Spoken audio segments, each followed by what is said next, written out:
نعرے سلوات.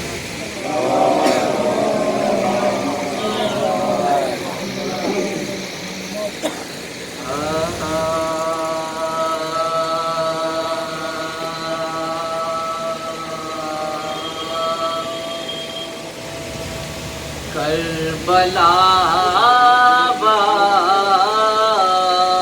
والوں کے دیوانے چلے آتے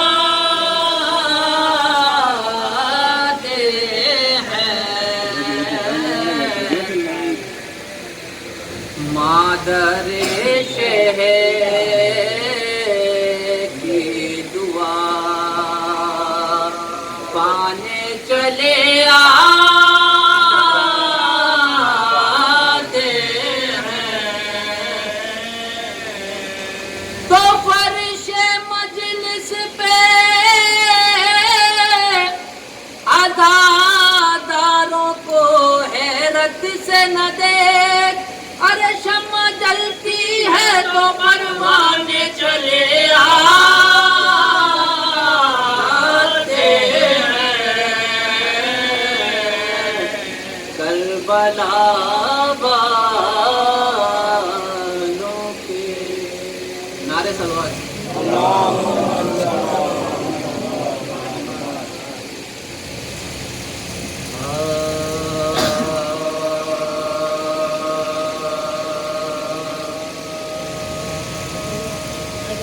پہلا فرعون کے موسیٰ نے تماچا مارا،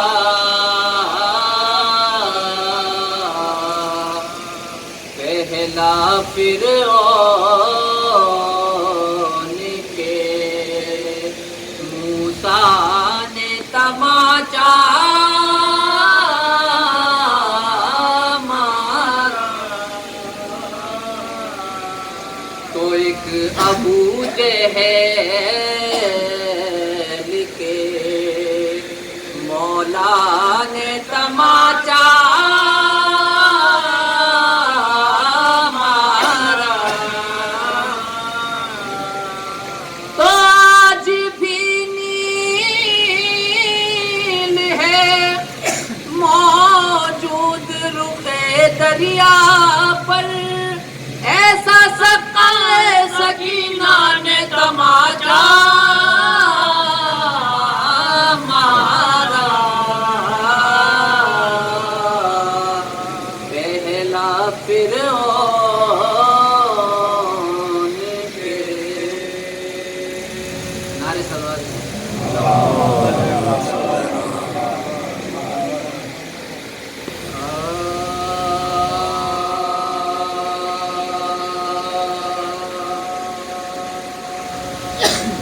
دل سے یا علی کہیے، دیر تک دہن مہکے، دل سے یا علی کہیے، دیر تک دہن مہکے، دل سے یا علی کہیے، دیر تک دہن مہکے، اور پڑھ کے دم کر لو تو صدا بدن مہکے، اور پڑھ کے دم کر لو تو صدا بدن مہکے، دل سے یا علی کہیے، دیر تک دہن مہکے.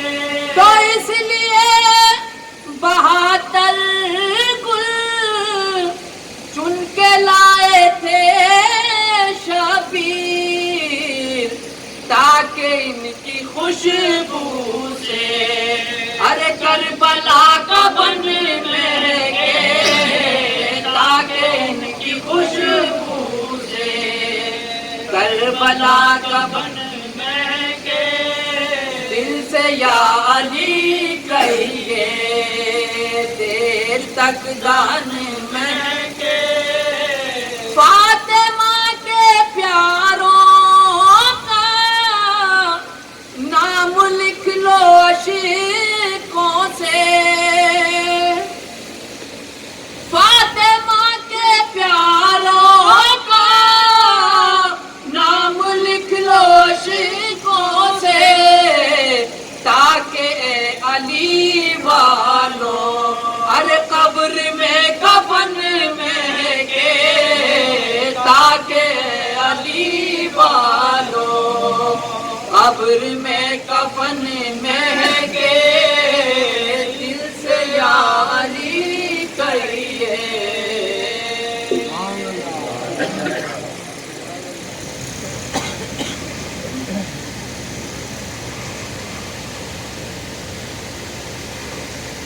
نعرے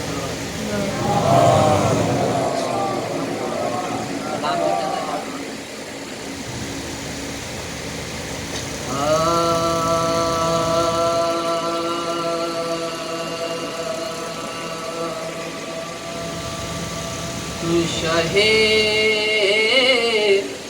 نجف تیری جب تک زری نہیں ملتی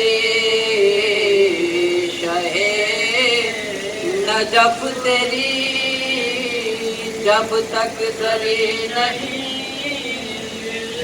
شاہ نجف تیری جب تک زری نہیں ملتی قرار دل کو نظر کو خوشی نہیں ملتی شاہ نجف تیری جب تک زری نہیں ملتی تو علی کے باپ کی ہوتی نگر مہربانی یہ فصل دین کی پھولی پھلی نہیں ملتی شاہ نجف تیری جب تک زری نہیں تو تمہاری اپن کو کیا ہو گیا مسلمانوں لقب چرا کے کبھی برتری نہیں ملتی شاہ نجف تیری جب تک زری نہیں تو علی سے ہو بھی تو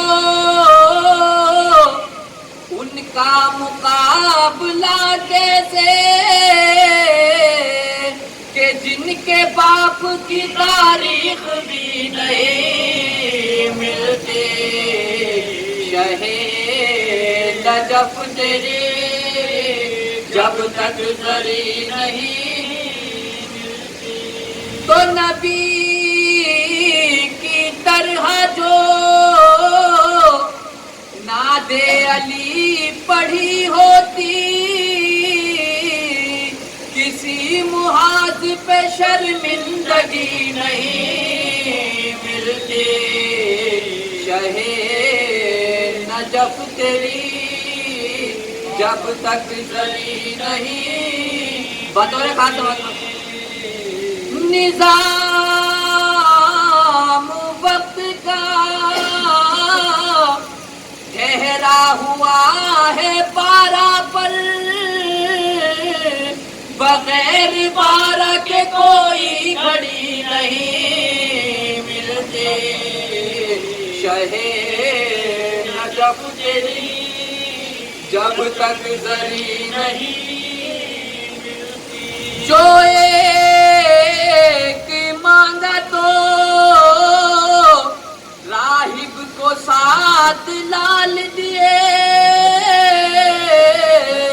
حسین آپ سی دریا دلی نہیں ملتی شاہ نجف تیری جب تک زری نہیں وہ جن کے ذہن میں زہرا کا قول ہو موجود، ان عورتوں میں ہی بے پردگی نہیں ملتی۔ نجف فاتحہ۔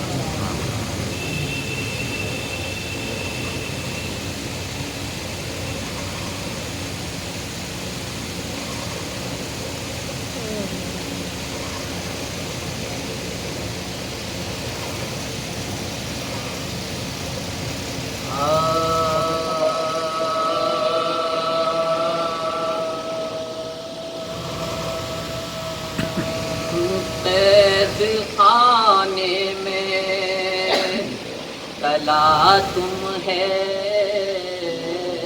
کہ ہند آتی ہے تو کرے فاطمہ غیرت سے مری جاتی ہے، روح قالب میں وہ زندان میں گھبراتی ہے، بے حواسی سے ہر ایک بار یہ چلاتی ہے، بے حواسی سے ہر ایک بار یہ چلاتی ہے، آسمان دور زمین سخت کدھر جاؤں میں، ارے بیویوں مل کے دعا مانگو کہ مر جاؤں میں، بیویوں مل کے دعا مانگو کہ مر جاؤں میں، در زنداں پہ ہوا اتنے میں انبوہ کمال، بولے درباں کے بڑھے دولت و عمر و اقبال، قیدیوں اٹھو دعا دے کے کرو استقبال، زن حاکم کا ہے زندہ میں نزول اجلا، زن حاکم کا ہے زندہ میں نزول اجلا، تم کھلے سر ہو حضور اب تمہیں چادر دیں گے، ارے رحم دل ہے ابھی زندہ سے رہا کر دیں گے، رحم دل ہے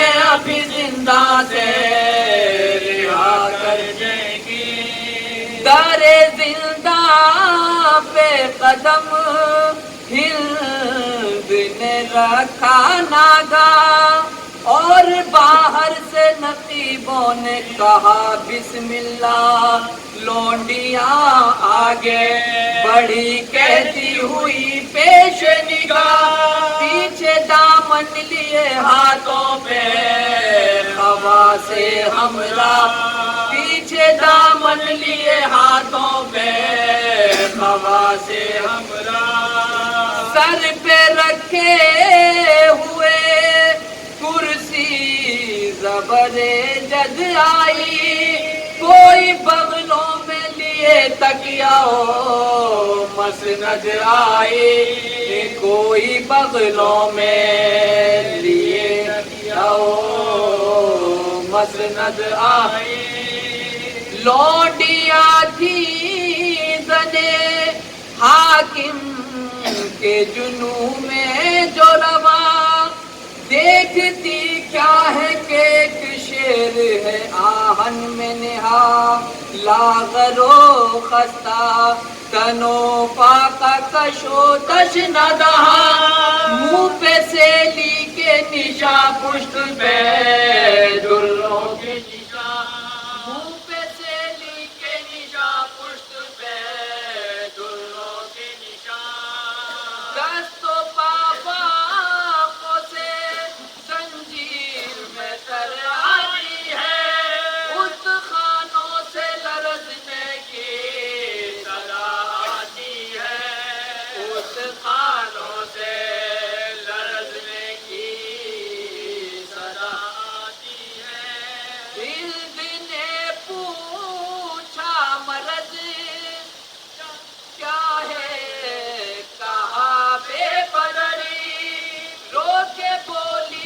گواہ کیا ہے کہاں نوحہ گئی گھر جو دریا میں کیا کہنے لگے در بدری بولی لیتا ہے خبر کون کہاں بے خبری بولی لیتا ہے خبر کون کہاں بے خبری آہا کرنے کا سبب پوچھا تو شرمانے لگے ارے تازیانوں کے نگاہ پشت پہ دکھلانے لگے تازیانوں کے نشاں پشت پہ دکھلانے لگے بولی وہ کون سے اس یہاں پہ ملی یہ تغیر رو کے فرمایا گناہ کچھ بھی نہیں بے تقدیر اس نے منہ پیٹ لیا اور کہا کب سے ہوتی بولی 10ویں تھی محرم کی جو پہنی زنجیر بولے 10ویں تھی محرم کی جو پہنی زنجیر کچھ کفن کے لیے ہمراہ نہیں لایا ہوں باپ کو چھوڑ کے بے گورو کفن آیا ہوں باپ کو چھوڑ کے بے گورو کفن آیا ہوں قید خانے میں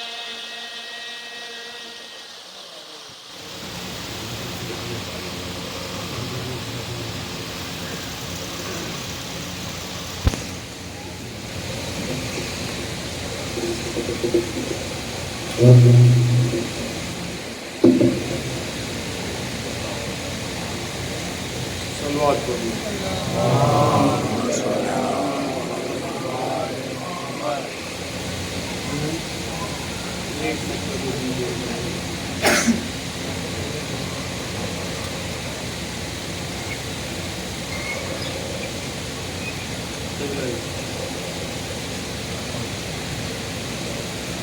اسلام کے پہلو میں ایمان ضروری ہے اسلام کے پہلو میں ایمان ضروری ہے یہ بات سمجھنے کو قرآن ضروری ہے یہ بات سمجھنے کو قرآن ضروری ہے اسلام کے پہلو میں اور جس طرح عدالت میں میزان ضروری ہے جس طرح عدالت میں میزان ضروری ہے سنسار کے نقشے میں ایران ضروری ہے سنسار کے نقشے میں ایران ضروری ہے اسلام کے پہلو میں صلوات اسلام کے پہلو میں ایمان ضروری ہے یہ بات سمجھنے کو قرآن ضروری ہے اسلام کے پہلو میں یہ آئے بلغ نے بتایا محمد کو یہ آئے بلغ نے بتایا محمد کو حیدر کی ولایت کا اعلان ضروری ہے حیدر کی ولایت کا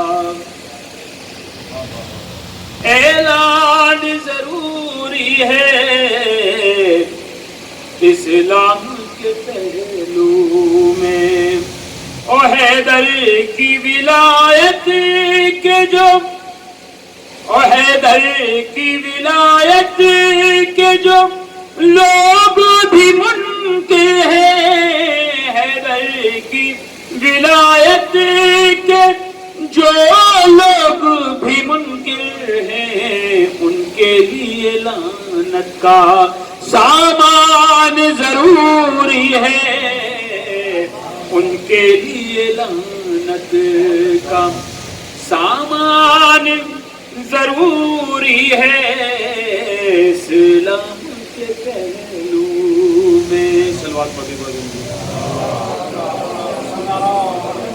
اسلام کے پہلو میں، اور شیعان علی ہو کر مر جا کے مخالف ہے، شیعان علی ہو کر مر جا کے مخالف ہیں، ان عقل کے اندھوں کا نقصان ضروری ہے، ان عقل کے اندھوں کا نقصان ضروری ہے اسلام کے پہلو میں، ایمان ضروری ہے اسلام کے پہلو میں۔ اور شریف خاص طور سے ملازم فرمائیں، اور صفین کے میدان میں بتلاؤ کدھر حق ہے، صفین کے میدان میں بتلاؤ کدھر حق ہے، مومن و منافق کی پہچان ضروری ہے، مومن و منافق ضروری ہے اسلام کے پہلو میں، ایمان ضروری ہے۔ صلوات کو دے یہ شیخ کے خاص طور سے ملاحظہ فرمائیں، اسلام کے پہلو میں ایمان ضروری ہے، اور قرآن کو اطرت سے مشکل ہے جدا کرنا، قرآن کو اطرت سے مشکل ہے جدا کرنا، اس بات کا نیزے سے اعلان ضروری ہے، اس بات کا نیزے سے اعلان ضروری ہے، اور قرآن کو اطرت سے مشکل ہے جدا کرنا، قرآن کو اطرت سے مشکل ہے جدا کرنا، اس بات کا نیزے سے اعلان ضروری ہے اسلام کے پہلو میں۔ اور آپ نے شعر ملاحظہ فرمائیں، اور دوزخ کا شکم کیسے بھرنا ہے بتانے کو، دوزخ کا شکم کیسے بھرنا ہے بتانے کو، ہر دور امامت میں شیطان ضروری ہے اسلام کے پہلو میں، ایمان ضروری ہے یہ بات سمجھنے کو، قرآن ضروری ہے۔ دلاور آتے ہیں لے کے علم عباس، دلاور آتے ہیں فوج پکاری بھاگو حیدر آتے ہیں، یوسف اپنا حسن سمیٹو جلدی سے، یوسف اپنا حسن سمیٹو جلدی سے، اور دیکھو سامنے اکبر آتے ہیں،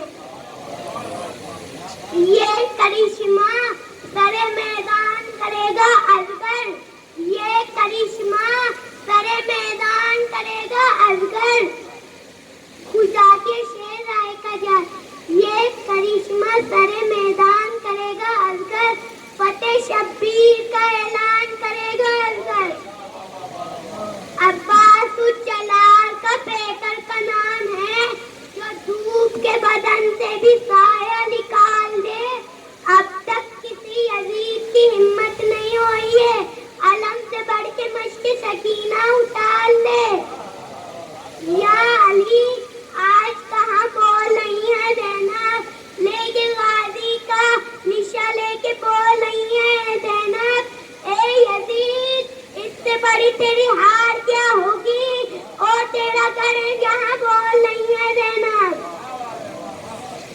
ہے فاطمہ کی دعاؤں نے روک رکھا ہے، یہ زلزلے بہت پہلے آ چکے ہوتے، انہیں علم کی ہواؤں نے روک رکھا ہے۔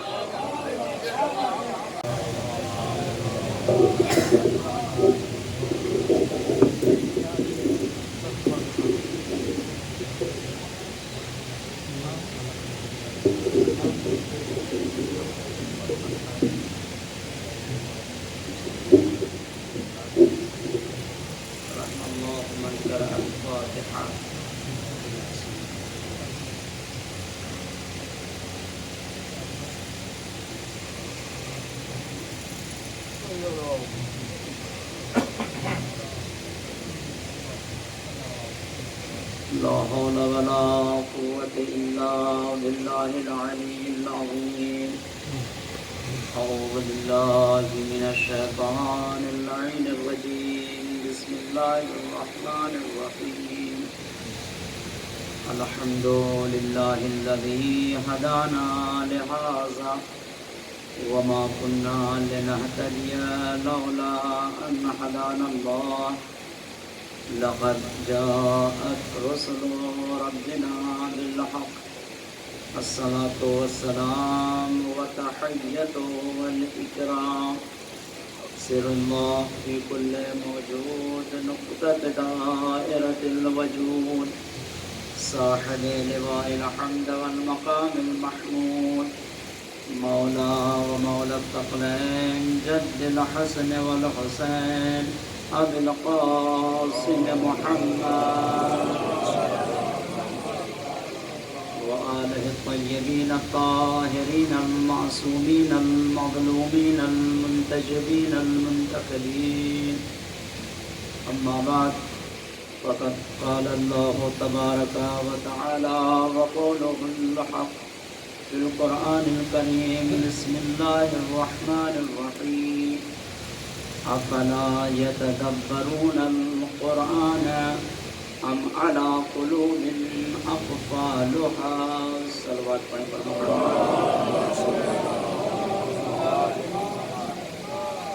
بزرگان محترم، قرآن کے حوالے سے ابھی آپ نے بھی کچھ اشعار پیش خدمت کیا تھا.